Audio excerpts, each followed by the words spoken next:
বাংলার হৃদয়ে ছোট্ট একটা গ্রাম, নাম তার কাশীপুর। চারিদিকে সবুজ ধান ক্ষেত, তাল খেজুর গাছ, পাখির ডাক, আর কিছুটা দূরে নদীর কলকল শব্দ। সকালবেলা যখন সূর্য ওঠে তখন সোনালি আলোয় ঝিকমিক করে ওঠে গ্রামের প্রতিটি কুঁড়ে ঘর। কাশীপুরের মানুষ ছিল বেশ সরল, তবে প্রত্যেকটি চরিত্র আলাদা আলাদা ছিল। হারু মণ্ডল ছিল পরিশ্রমী কৃষক, সারাদিন হাল নিয়ে মাঠে কাজ করত।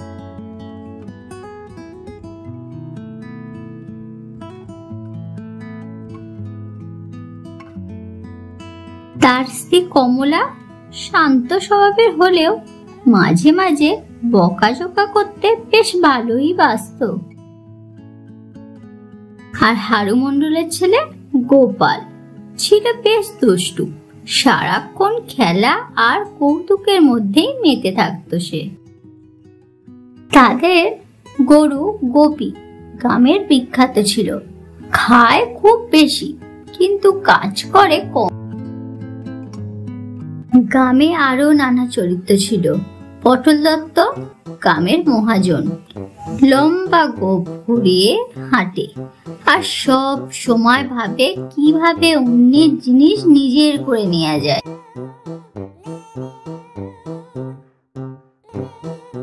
আর পটু অলস লোক, সারাদিন খালি আড্ডা দেয়। আর ইনি হলেন পাগলা কানাই, গ্রামের বেশ মজাদার চরিত্র। এক এক সময় এক এক রঙের জামা পরে রাস্তায় গান গেয়ে বেড়ায় তিনি।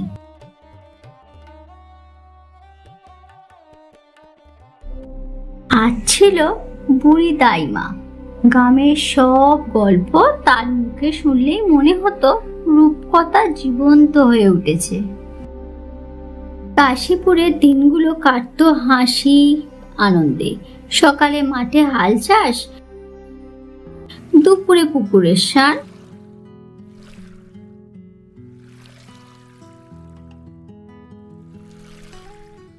বিকালে ছেলেদের লাঠি খেলা,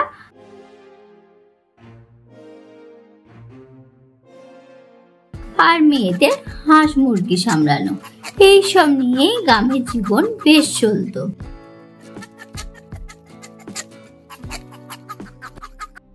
কিন্তু সেই গ্রামে একদিন ঘটলো আশ্চর্য ঘটনা, সোনার মূলর জন্ম।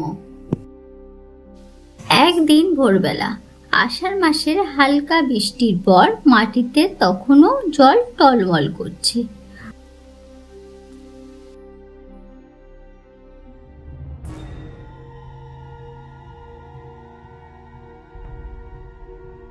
হারু মাঠে গিয়ে দেখতে পেল মাটি একটু আলগা হয়ে আছে। কৌতূহলী হয়ে সে হাত দিয়ে খুঁড়তে শুরু করলো। হঠাৎ তার চোখে পড়ল মাটির ভিতর থেকে এক অদ্ভুত ঝলক। আরে, এই যে সোনার মতো জ্বলজ্বল করছে। সে টেনে তুলতেই দেখতে পেল এক বিশাল মূলো, কিন্তু সাদা নয়, একেবারে সোনালি রঙের। হরু দৌড়ে গিয়ে স্ত্রীকে ডাকলো।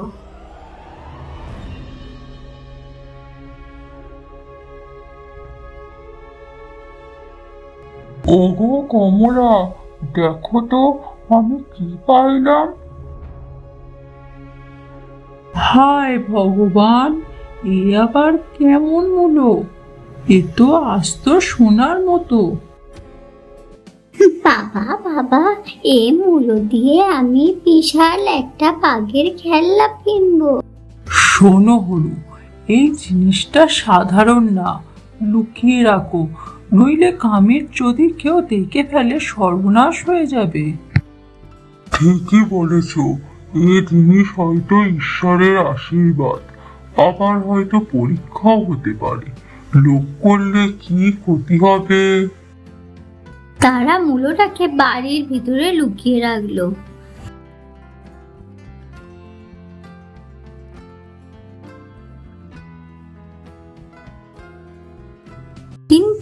গোপালের চোখ মুখে তাকানো স্বপ্ন খেলা করছে। সোনার মূল্য দিয়ে তাদের জীবন রাতারাতি বদলে যাবে। আর এইদিকে বাইরে দাঁড়িয়েছিল অলস হাঁক দিয়ে সে সব কিছু দেখে ফেললো। তার চোখ চকচক করে উঠল। ওরে বাবা, হরুর ঘরে যে সোনার মূল্য আছে, এই খবর পটল দত্তকে দিলে পুরস্কার পাবো। তখন সে চুপি চুপি দৌড়ে গেল মহাজনের বাড়ি। পটু মহাজন পটল দত্তের বাড়িতে গিয়ে হাঁপাতে হাঁপাতে বলল, মশাই মশাই, খবর আছে খবর। তখন পটল দত্ত বারান্দায় বসে দুধ দিয়ে চা খাচ্ছিলেন। চোখ কুঁচকে জিজ্ঞাসা করলো, কি খবর রে পুটু? আবার কার বাড়ি হাঁস মুরগি চুরি করেছিস? না মশাই, একেবারে খাঁটি খবর। হরিমন্ডলের বাড়িতে সোনার মূল্য। কি বললে? সোনার মূল্য? আরে গরিব হারুর কাছে সোনা থাকবে কেন? ওসব তো আমার হওয়া উচিত। তখন আবার পটল দত্ত চোখ ঘুরিয়ে প্ল্যান করতে লাগলো। যদি এই মূল্য আমার হাতে আসে, তবে শুধু গম না, আমি পুরো জেলার নাম করব। সোনার মূল্য বিক্রি করে আমি হীরের প্রাসাদ বানাবো। তাহলে মশাই আমার পুরস্কার দেবেন তো? পুরস্কার তো পারি, তবে আগে মূল্যটা তো চাই। সেদিন রাতে পটল দত্ত তার দুই সাঙ্গপাঙ্গ গজা আর ঝাঁপা কে ডেকে বলল, শোন, আজ রাতে হরুর বাড়ি গিয়ে মূল্য নিয়ে আসতে হবে। কাজটা যদি ফাঁস হয় তোদেরই দায় কিন্তু। তিনজনে মিলে আঁধারে হরুর কুড়ে ঘরের দিকে এগোলো। চাঁদের আলোয় মেঘে ঢাকা, চারিদিকে নিস্তব্ধতা।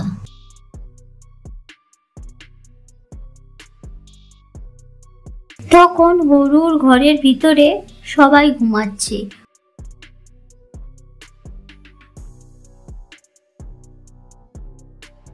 মশাই, দরজাটা খোলা যাচ্ছে না। ঝাঁপা চেষ্টা করতে গিয়ে হঠাৎই কড়মড় করে শব্দ করে ফেললো। ঠিক তখনই আকাশে বজ্রপাত হলো। বিদ্যুতের আলোয় সোনার মূল্য চকচক করে উঠল। ভয়ে গজা আর ঝাঁপা পিছিয়ে গেল। ভেতর টিম তোরা সব সর, আমি নিজেই নেব। সে যখনই ঘরে ঢুকতে যাবে তখনই হঠাৎ গরু জোরে ডাকতে লাগলো। এমন শব্দে গ্রাম কেঁপে উঠল। চোরেরা তাড়াতাড়ি পালিয়ে গেল।